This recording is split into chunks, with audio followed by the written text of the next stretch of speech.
যারা তিনটে জেলা, দার্জিলিং, কালিম্পং আর জলপাইগুড়ি, এদের যে প্রোগ্রেস, আমাদের যে টার্গেট দিয়ে দেওয়া হয় বছরের শুরুতে, যেমন এই কাজটা করতে হবে, এই কাজটা করতে হবে, সেই কাজ ওরা কতটুকু করতে পেরেছে তারই একটা আমাদের বিশ্লেষণ করা হয় যে আমরা এতটা করতে পেরেছি। আমার 98% করেছি, 99% করেছি। আমার কাছে মনে হয়েছে যে আমার এই তিনটে জেলা স্যাটিসফ্যাক্টরি কাজ করছে, এবং almost they have reach that target. অনেকদিন রিচ করতে বিষয় কি এমন মনে হলো যে জোর দেওয়া প্রয়োজন, এমন একটা কিছু বিষয় রয়েছে? যেটা আমি বলে দিয়েছি ওদেরকে সবাইকেই, যে সারের ব্যাপারটা লক্ষ্য রাখতে হবে যেন বা কালোবাজারি না হয়। কালোবাজারি রেখে শক্ত হাতে মোকাবেলা করতে হবে। 1, 2 ফার্ম মেকানাইজেশনে গুরুত্ব দিতে হবে। তাহলে কি হবে, অনেক জায়গায় আমরা দেখা যায় যে প্রচণ্ড হঠাৎ একটা সাইক্লোন এসে গেল, মাঠে জিনিস পড়ে আছে, ধান পড়ে আছে।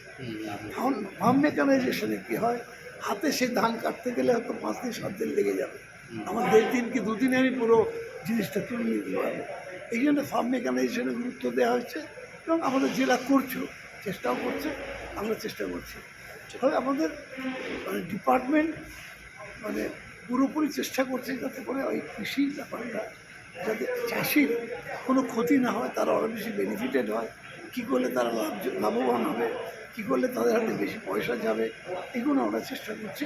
সেদিক থেকে আমরা ওদেরকে যে ব্যাপারে, শস্য বিমাটাও একটা ব্যাপার আছে, যে কয়েকটা ফসল আমরা 2টো ফসলে একসময় বিমা ছিল, আখের ওপরে আর আলুর ওপরে, কিন্তু সেটা তুলে নেওয়া হলো। এখন সবাই গভর্নমেন্ট দিয়ে দেয়। এরপরও এরা 2-একটা জিনিস বলছে, আমি সেটা পেপার দিতে বলেছি, সেটা নিয়ে আলোচনা করবো আমি, যে এটা আমরা মুখ্যমন্ত্রীর সঙ্গে কথা বলে সেটা আমরা কিছু সাহায্য করতে পারি কিনা। সবটাই সরকারের ঘাড়ে আসে, তো অলরেডি আমাদের সবকটা বিমা যাতে প্রিমিয়াম তুলে নেওয়া হয়েছে, আমরাই দিয়ে দিচ্ছি, সরকার দিয়ে দেয়। আরও কয়েকটা বলেছে যে দিয়ে দিচ্ছি সরকার, আমরা রাজি হই, অর্থনৈতিকভাবে যদি পাওয়া যায় সম্ভব চেষ্টা করি। Thank you.